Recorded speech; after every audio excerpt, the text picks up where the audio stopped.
पकौड़े वाली की ठेली लग चुकी है। तमाम पत्रकार और तमाम लोग जो है वो यहाँ पर पकौड़े लेने के लिए आए हैं। और ये ठेली प्रोफेसर रितु जो दिल्ली विश्वविद्यालय में साइकोलॉजी की प्रोफेसर थी, उन्होंने लगाई है और वो पकौड़े जो है वो बेचने का काम यहाँ कर रही है।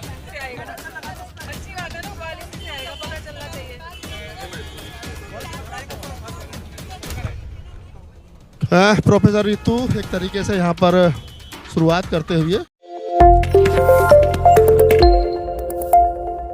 वीर सिंह जी, पकौड़ों का स्टॉल लग गया। प्रोफेसर रितु पीएचडी पकौड़ों वाला के नाम से स्टॉल लगा दिया है। यही आखिरी रास्ता बचा था? सर पहले तो आप लोगों को जय भीम, आपका धन्यवाद। ये मोदी जी ने रोजगार बताया था कि भाई पकौड़ा तलना भी रोजगार है। हम तो जो वो कहते हैं ना वो काम करते हैं। ये हम उनके काम को इसीलिए पीएचडी करी थी रितु ने। हाँ, इसीलिए कितना उनके नज़रों में दलित की पीएचडी कोई वैल्यू नहीं रखती। इनके पीएचडी जो आरएसएस से पीएचडी कर लेगा ना, उनको नौकरी है। दलितों को कोई नौकरी नहीं मिलेगी आगे। और वो पीएचडी कर ले, जो मर्जी कर ले, कितनी पढ़ाई कर ले, उनको नौकरियां नहीं है। तो मतलब इस प्रकार से तो ये नेगेटिव मैसेज आएगा, लोग पढ़ना लिखना छोड़ देंगे। क्यों पढ़ेंगे लोग अगर पीएचडी करने के बाद में, एमए एमफिल पीएचडी करने के बाद में भी अगर पकौड़े ही तलने तो? वो यही तो चाहते हैं, वो यही तो चाहते हैं मान्यवर। और ज़रा ये देखेंगे, ज़रा इस किताब को देखेंगे और वहाँ जाकर ट्रेनिंग ले सकते हैं आप। ये सारे केसेस हैं बम फोड़ने की। ये निक्कर से जो हाफ निक्कर जो थी उसकी फुल पैंट क्यों बनाई आरएसएस ने कि वो पुलिस वाला समझे और वो लाठीचार्ज कर जाएं, कहीं बम फोड़ जाएं, कहीं कुछ करें। अभी जैसे डिक्लेयर होंगी चुनाव की तारीखें, फिर बम ज़्यादा फूटेंगे, बच के रहना। आप बताइए, ये जो रितु ने आज ये मैसेज देने की कोशिश की है कि प्रोफेसर पकौड़े वाली, ये लास्ट कदम यही था? दो कदम तो उनका बहुत बड़ा कदम है ये, क्योंकि दलित पढ़ा लिखा हुआ वे कुर्सी पर नहीं चाहते ना, मनुवादी सोच के लोग। अब कुर्सी नहीं, उनको वो हाथ में झाड़ू या सफाई काम या सर पे तसला, मिट्टी ढोना ये पसंद करते हैं। हमारे दलित आदमी को अफसर बना नहीं देखना चाहते हैं, लेकिन उनकी सोच गलत है। हमारे बाबा साहब भीमराव अंबेडकर के वंशीज हम अंबेडकरवादी हैं, जो ठाना वो करके रहेंगे। क्योंकि बाबा साहब ने हमें झाड़ू हाथ से छुटवाई है और वो कलम हाथ में दिया ना, कलम की बड़ी ताकत होती है। और आपके माध्यम से, राहुल जी, आपके माध्यम से आप हमारी सबकी आवाज़ उठाओ। और ये दुर्ति साथ अन्याय हो रहा है, आप तक लगे हुए हैं वैसे भी। तो रितु ने पकौड़ों की दुकान जो है वो खोल लिया। नेहा भारती पहले दिन से इस आंदोलन को देख रही है। नेहा, पकौड़ों की दुकान, मोदी जी कहते थे पकौड़ा तलो, पकौड़ा तलना भी तो रोजगार है। बिल्कुल रोजगार है, हम दलितों के लिए रोजगार है। और पीएचडी वाले जब पकौड़े तलेंगे तो हम जैसे जो अभी अधर्म में फंसे हैं दलित, जिनका कोई भविष्य का कुछ भी नहीं पता और संगठनों से जुड़े हैं, घरों से बाहर निकल रहे हैं, माइनॉरिटीज़ पिट रहे हैं, दलित पिट रहे हैं, तो ये तो रोज़गार। जो पीएचडी आप देखो, डीयू की प्रोफेसर हैं, सम्मानित प्रोफेसर हैं, वो जब ऐसे काम, और आज पीएचडी पकौड़े वाली जो काम हो रहा है यहाँ पे, तो आप देख लो कि भारत का भविष्य कहाँ जा रहा है, दलितों का भविष्य कहाँ जा रहा है। और मैं तो यही कहूँगी कि बहुजनों घर से बाहर निकलो, ऐसे प्रोटेस्ट में आओ, ऐसे लोगों के साथ जुड़ो, संगठनों से जुड़ो, ताकि आपकी आवाज़, क्योंकि आने वाला समय सुने। मैं एक दो लोगों से और बातचीत जो है वो कर लेता हूँ। कुछ यहाँ पर स्टूडेंट भी खड़े हैं, उनसे बातचीत करते हैं। बताइए, प्रोफेसर रितु ने खोल दी है पकौड़ों की दुकान, क्या कहना चाहोगे? जैसा हम लोग देखते हैं कि किस तरीके से एक कास्टिस्ट तरीके से रितु मैम को कॉलेज से निकाला गया था।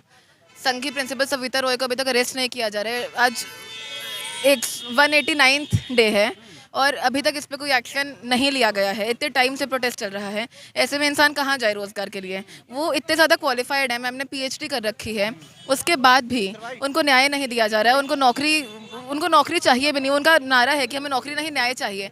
न्याय नहीं दिया जा रहा है, ऐसे में क्या करेंगे? वो पीएचडी पकोड़े वाले का लीड़ा ही लगाएंगे, वो भजिए ही तलेंगे। जो मोदी जी आत्मनिर्भरता की बात करते हैं कि सब लोग आत्मनिर्भर होंगे, पकोड़े तलेंगे, यही है आत्मनिर्भरता, यही है इनका विकास।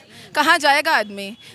एक कितना ज़्यादा ये चीज़ कास्टिस्ट है, हम ये इस चीज़ को समझते हैं। और ये जो ब्राह्मणिकल जातिवादी जो ये ढांचा है उसको बनाए रखने के लिए अभी तक कोई एक्शन नहीं लिया जा रहा है। कोई भी प्रोटेस्ट होते हैं, हम देखते हैं पिछली बार भी जब प्रोटेस्ट हुआ था, जब मार्च हुआ था, किस तरीके से कितना ब्रूटली डिटेन किया था। हर बार ये लोग ऐसा ही करते हैं, ये लोग अपनी आवाज़ नहीं उठाने दे रहे, ये लोग बोलने नहीं दे रहे। और फिर उसके बाद ये कहा जाता है कि जो DU का आम स्टूडेंट है उसको इस प्रोटेस्ट से दिक्कत हो रही है। अगर DU के आम स्टूडेंट को इस चीज़ से दिक्कत होती तो फिर हम सब कौन है? क्या हम DU के छात्र नहीं हैं? हम सब यहाँ पे DU के छात्र हैं और हम ये मानते हैं कि जो हमारा कैंपस है वो एक प्लेस ऑफ डिसेंट होना चाहिए और उसको वो चीज़ बनाए नहीं रहने दिया जा रहा है। उसको एक RSS की शाखा बनाया जा रहा है कॉन्स्टेंटली। हम अभी घूम के देख लें कितने भगवा झंडे लगे हैं यहाँ पे, पूरा कैंपस को इन्होंने भगवा कर दिया है। ऋतु मैम का पूरा यहाँ से सामान उठा दिया जाता है, अम्बेडकर का मूर्ति हटा के राम को लगा दिया जाता है, प्राण प्रतिष्ठा कितने धूमधाम से मनाया जाता है, पूरा भगवाकरण, पूरा एक छावनी बन गया है जो हमारा कैंपस। ये लोग यही करते हैं। ऐसे में हमारे प्रोफेसर क्या ही करेंगे आखिर? ऐसे में हमारे प्रोफेसर क्या ही करेंगे आखिर? पकौड़े तलने के अलावा कोई दूसरा रास्ता जो है वो है नहीं। हमारे साथ शालिनी मैडम है। मैडम, एक PhD करने में वक्त लगता है, एक उम्र लगती है, पैसा लगता है, सोच लगती है, क्योंकि आप खुद शिक्षा के क्षेत्र से जुड़ी हैं। PhD पकोड़े वाली ये ठेला, प्रोफेसर क्या नाम है, प्रधानमंत्री कहते थे कि पकोड़ा तलना भी तो व्यापार है, तो ऋतु उसी रास्ते पे जा रही हैं। ये तो दुर्भाग्य है इस देश का कि यहाँ पढ़े लिखे लोगों को भी पकोड़े बेचने पड़ रहे हैं। ऋतु कोई ऑर्डिनरी टीचर नहीं है, अपने फील्ड की दिग्गज है, PhD होल्डर है। बावजूद उसके यहाँ पकोड़े तलने के लिए उन्हें सजेशन दिया गया है प्रधानमंत्री जी द्वारा। ये मैं कहूँगी शिक्षा व्यवस्था की जो लचर व्यवस्था है ना, वो भी शो करता है किस तरीके से पढ़े लिखे युवक के लिए इन लोगों के पास नौकरियां नहीं हैं और सिस्टमैटिक तरीके से उन्हें खदेड़ा जा रहा है पूरे सिस्टम से। जो लोग भी पढ़ने लिखने बोलने वाले हैं, किस तरीके से उनकी बैरिकेटिंग की जा रही है, ये समय समय पर हम देख ही रहे हैं। बात बात पे डिटेन कर लेना, फिर बिना किसी मतलब इन लोगों की कंप्लेंट लिखे हुए उसमें भी आनाकानी करना। बहुत बढ़िया। डॉक्टर ऋतु का तो फिर भी सोशल मीडिया के माध्यम से प्रचार प्रसार हम लोग कर रहे हैं अपने अपने तरीके से, लेकिन ऐसे बहुत से लोग होंगे जिनके साथ ये सब चीज़ें हो रही हैं और वो सामने नहीं आ पा रही होंगी।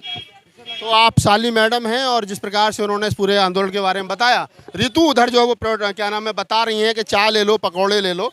तमाम साथी लोग जो हैं वो ऋतु की बात को कवर कर रहे हैं। लेकिन एंड में मैं इस वीडियो के बाद में माध्यम से यही बताना और दिखाना तमाम लोगों को चाहता हूं कि एक पढ़ाई लिखाई में वक्त लगता है, पैसा लगता है, सोच लगती है, उसके बाद में कोई एक इंटेलेक्चुअल जो है वो पैदा होता है, इंटेलेक्चुअल बनता है आदमी पे। आप जैसे ऋतु के बारे में कहा जाए, वो PhD है, साइकोलॉजी में PhD है, प्रोफेसर थी, उनको निकाल दिया गया जातिगत भेदभाव के चलते। तो जैसा प्रधानमंत्री जी ने कहा कि पकौड़ा तलना भी कला है, तो आज प्रोफेसर ऋतु ने यहाँ पर पकौड़ों का जो है वो ठेला लगा दिया है। ग्राहक जो है वो आ रहे हैं। लेकिन मज़े की बात यही है कि कहीं ना कहीं इस देश के अंदर दलित होना गुनाह है।